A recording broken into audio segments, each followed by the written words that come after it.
White kids. Chinese aren't white. We're not going to get into that. So I feel like this is going down a really weird road where I'm going to look like the asshole at the end. So we're just going to not. But yeah, no Chinese kids. But no, like it was a camp for like really rich kids. Like not the one that you were worried about going to, you know, because you thought a raccoon was going to sneak into your tent and steal your food. Like, this place was made for kids that were born and then immediately put into a Louis Vuitton onesie.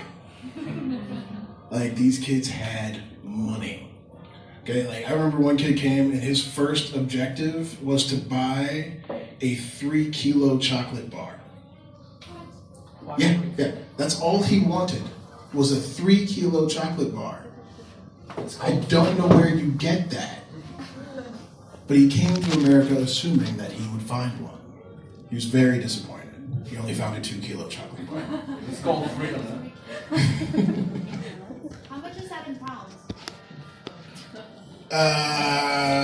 3 kilos would be 6.6. Yeah. Just shy of 7 pounds. It's like a premature baby. Obviously a bad joke to make. Cool. Won't make any more preemie jokes. Anybody in the crowd a preemie? Anyone? No? Okay. Where was I? Yes, camp for rich kids. Cool. So most of the kids were cool, you know? They generally loved me because I was their one black friend, so I gave them a ton of street cred. You know what street cred is? No. No, most of you don't know what street cred is. Caroline, do you care to explain what street cred is? I mean, credit on the street. You cannot use the word to describe the word. If you have street cred, people, like, you know, respect you, I guess. Basically, people think you're cool. Yeah. And, like, in America, the coolest person to a white kid is a black guy. Also, the scariest person to a white kid is a black guy.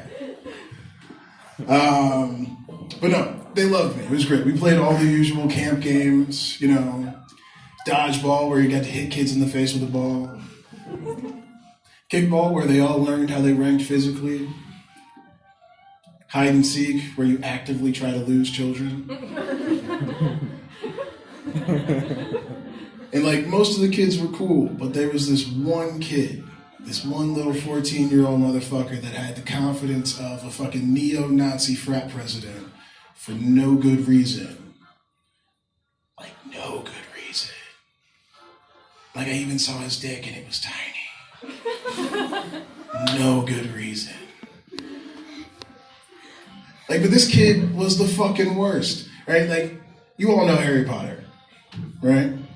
Harry Potter? Yeah. I was going to say, is this not a room full of millennials? What the fuck? So you know Malfoy? Yeah.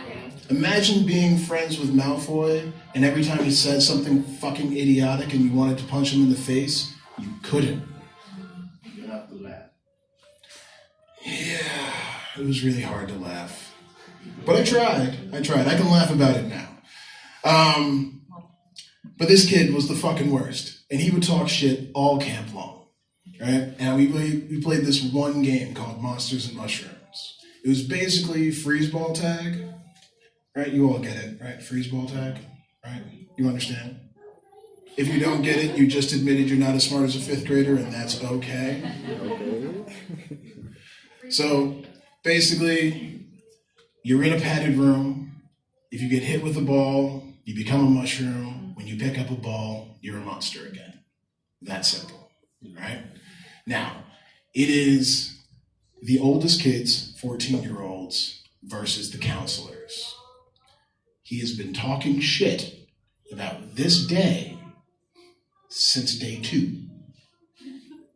Day 1, he tried to act like I didn't exist. Day 2, nothing but shit. Talking about how he's going to constantly make your own mushroom. I've never been so shroomy. You're going to be an adorable mushroom. All this shit. And so I wanted to end him just because he was a little prick. And so the game starts, right? And Hitler's Youth fucking launches a ball at me from across the room. So I dive out of the way. And then I get hit with a ball by little Sally from Australia. Cute girl, pigtails in her hair. You know, she smiled and skipped away, you know, like an asshole. Luckily, another ball came rolling to me, and I fucking spot the future Trump supporter across the room and rifle a ball right at him. Now I'm watching this ball soar, and it's gonna hit him in the stomach. It's gonna be beautiful. And then the ball slowly starts to rise. I'm like, all right, cool. He doesn't even see it coming. It's gonna take him out completely. Last second, he fucking notices the ball. Matrixes out of the way. God.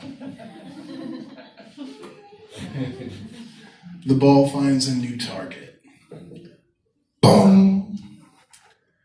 Down goes little Sally from Australia. Now, didn't mention that this is in Hicksville, Pennsylvania.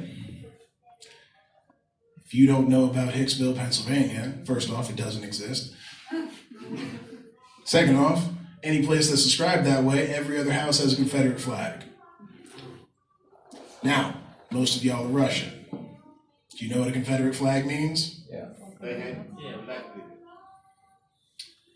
Racist language. Ah, there we go. You got it. You both got it. Look at you. Your cookie's in the mail. You can split it when it gets here. So yeah, they hate niggers. For you Russians that didn't catch that, me. They don't like me. Is it So- Is it South?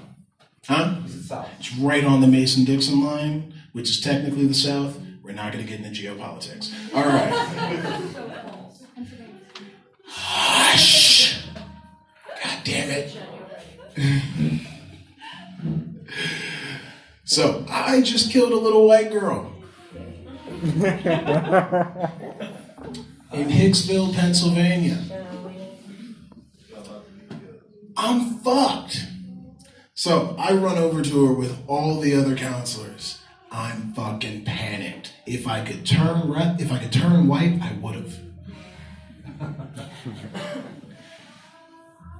We all ask her at the same time, "Are you okay?" She wipes tears and snot away from her face, and she's like, yeah, I'm okay. Continuing to do so. She grabs me by the shirt, pulls me in close. "You throw like a bitch."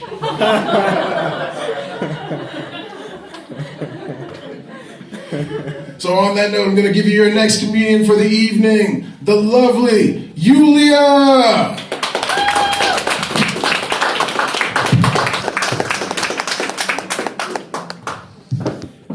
Hey guys, Hi. I hope you enjoyed the couple of nice days, considering the weather today. I don't know if you're enjoying that.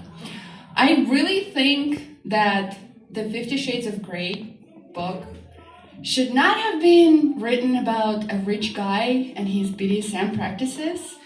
I think it should have been about people who moved to St. Petersburg and their BDSM practices in that. And I moved last summer, actually. I have not even been a year here, so the next book would be about the winter. It would be 50 Shades Darker.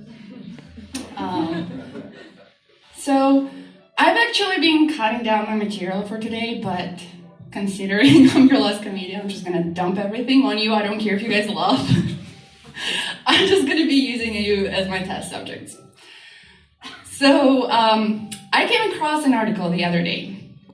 A very short article that said, a resident of Kopeysk, Chelyabinsk region, underwent a surgery and became a trans woman. Now, he will be eligible to all the social benefits that women are. In particular, he will now retire 5 years earlier as a woman. And I thought to myself, like, this is it. Do you guys remember the pension reform? Like, everybody in Chelyabinsk is going to be retiring 5 years earlier now. You understand that, right? And like, I looked it up, and it wasn't, by the way, like, that's all there was in the article. Like, there was nothing else, no other aspect to it, just that. So I looked it up, and it's actually the first time that a trans person was ever registered in Chelyabinsk. Like, this is huge, it was not even mentioned. By the way, is there anyone here from the area? No one? Like, this is a historic thing for Chelyabinsk, you know, and considering the concerned tone of the article, also the beginning of the new era, like the once manliest region of like steel plants and hammers now is going to have like all the benches covered with like knitted covers, whatever.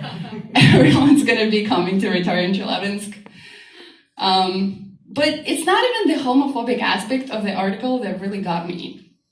Like, to get 5 extra years of paid vacation, a man swaps a penis for a vagina. Like, what really blew my mind is that's a really pizdate life hack.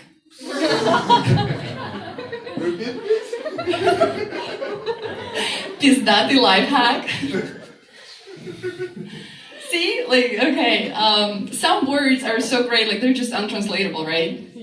I personally believe that some words are just untranslatable. By the way, I'm a translator by the day, so I have the right to be opinionated about that. Take, for example, another word, the word babushka. Right? If you guys, by the way, I know there are not a lot of foreigners in the room, but I'm assuming you guys have foreign friends. And if you ask your foreign friend who doesn't speak Russian, if they only know, like, to name you 3 Russian words, what are those words going to be? Привет, vodka, babushka, right? That's it. That's not an underdog, that's going to be there too. Yeah. Спасибо. Бабушка, спасибо, vodka. Пожалуйста.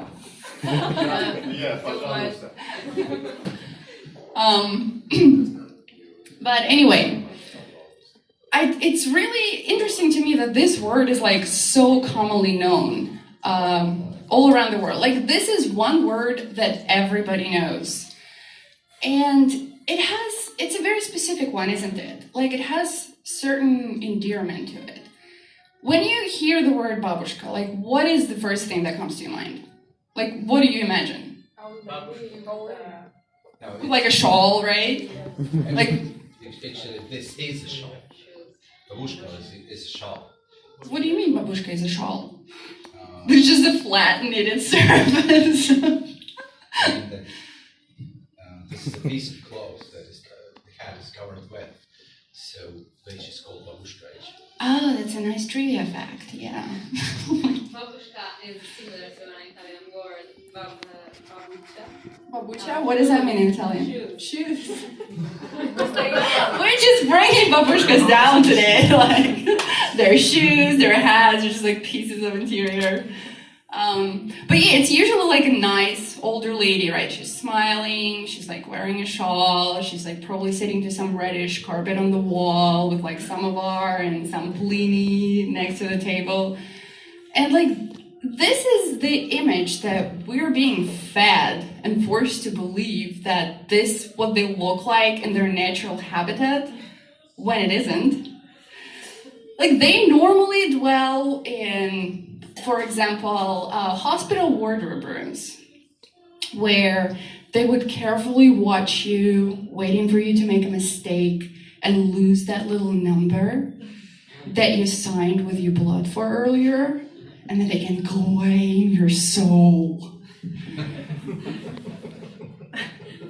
Another place they can be found is the college dorm entrances.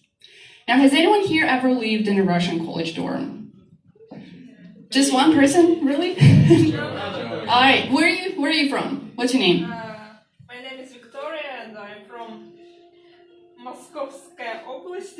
It's near Moscow, yes. And I studied in Sankt-Peterburg Polytechnic University.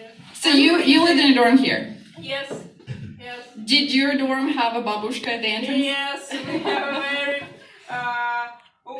very strange babushka. She told us that she worked in KGB. They always do. They're very important. And she didn't let us to take our friends to dormitory. Oh no, yeah, they would never let you do that. How many years did you have to endure that? I finished now my university, but I lived in the dormitory during 6 years. Wow, so yeah, I only had to deal with it like for 1 year, but that was definitely not for me. Like it felt like I was going through a second puberty, you know, when I was actually confident and wanting to go out, but couldn't. Because, you know, they still have the curfew. Did your dormitory have a curfew, Victoria? A curfew, like when they tell you when you can come in and then they close the door. Yes, and we used the windows to go. The windows. Boyfriend Yeah, the beauty of the time, yeah. Like Yep. Romeo and Juliet. We use mountains and windows to talk about our feelings. Oh yeah, they think they work for KGB and they're very important, but they always disregard the windows. Yeah. But yeah, so I had to endure that too for 1 year. That was actually my last year at the university. I was 22. That was ridiculous.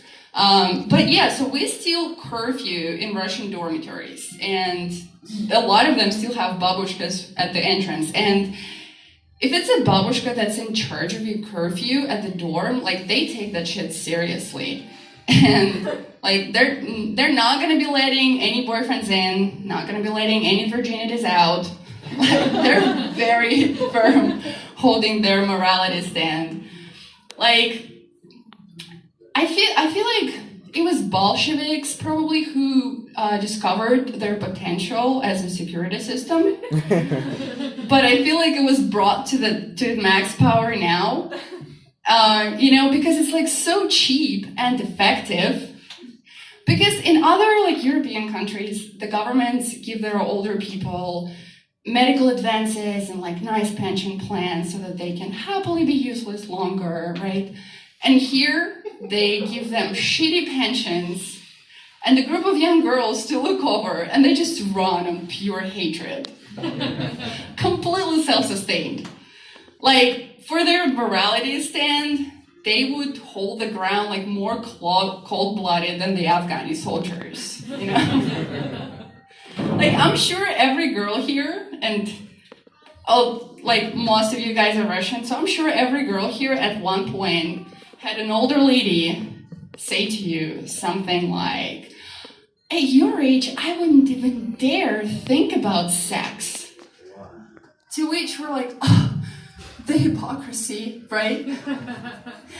But maybe they mean it. Like, I started questioning it not long ago, just after I broke a gynecologist. This is a true story, by the way. Not long ago, I went to see a gynecologist, and she knows the story, she's laughing already. I went to see a gynecologist, it was a state clinic, so I walk into a room, and I see a lady of, well, I don't want to exaggerate, so let's say 140 years old. She's wearing like huge lenses, like glasses with huge lenses and making her eyes like twice as big. Just pretty much I'm in front of a 140-year-old Japanese cartoon character. I got worried there for a second. I'm like, am I a gynecologist, or did I get trapped into like an hentai recording studio? But I walk into the room right after another girl left, and she's talking, her assistant is right there. I don't know if she's talking to me, but she's saying something. So I'm like, I'm sorry, what was that? And she's like, oh, I was just saying that the girl that left, she was looking skinnier than you. Sorry. So I sit down next to her, and she's just like gluing some papers, because you know, like when you're entering Russian state clinic, they mentioned like they haven't invented computers there yet. So she's like gluing at some papers, and those are papers of the girl, because like I haven't given her anything of mine yet. And she's just like doing it, and she's murmuring to herself like, oh, this girl got a very bad inflammation. She's got herpes too. I'm just like, should I follow the girl? Should I tell her? Does she know? Because, you know, like, she's from the old Soviet. They had everything was like everyone's, including the privacy. So she takes my papers, she takes my test results, which are good. And no, they weren't.